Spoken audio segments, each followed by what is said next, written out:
Shifting our focus now, Republican Florida Governor Ron DeSantis took his war with liberalism to the state of California, where he attacked the liberals while condemning the woke ideology of leaders in Democratic strongholds, including California and New York.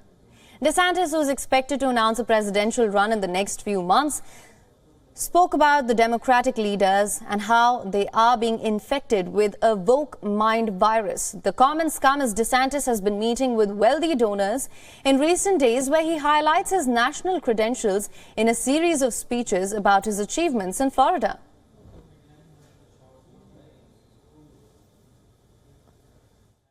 So in Florida, we say very clearly, we will never, ever surrender to the woke mob. Our state is where woke goes to die.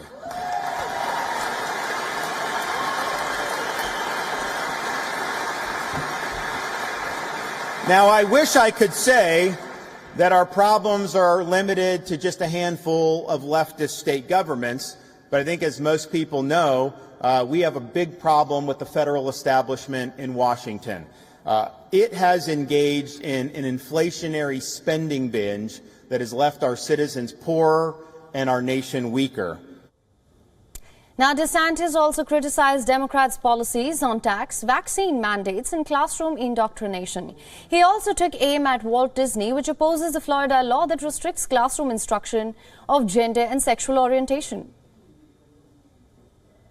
I believe parents in the state of Florida should be able to send their kids to elementary school without having an agenda jammed down their throats. They should not be teaching a second grader that they can choose their gender. That is wrong, and that is not going to happen in the state of Florida.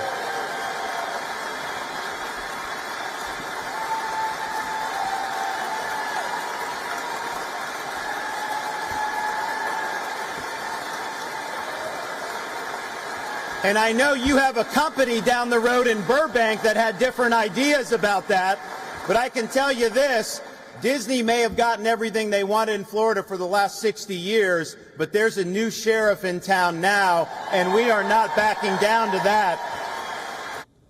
Now, DeSantis is yet to announce his White House bid. However, former Republican President Donald Trump clearly views him as a major potential rival. Trump has already launched personal and political attacks on DeSantis as the race for the Republican Party's 2024 White House nomination begins. Other candidates expected to jump into the Republican primary race include former Vice President Mike Pence and former Secretary of State Mike Pompeo. Nikki Haley, Trump's former ambassador to the United Nations, also declared her candidacy last month. The reason is we support strong policies to keep our... WION is now available in your country. Download the app now. Get all the news on the move.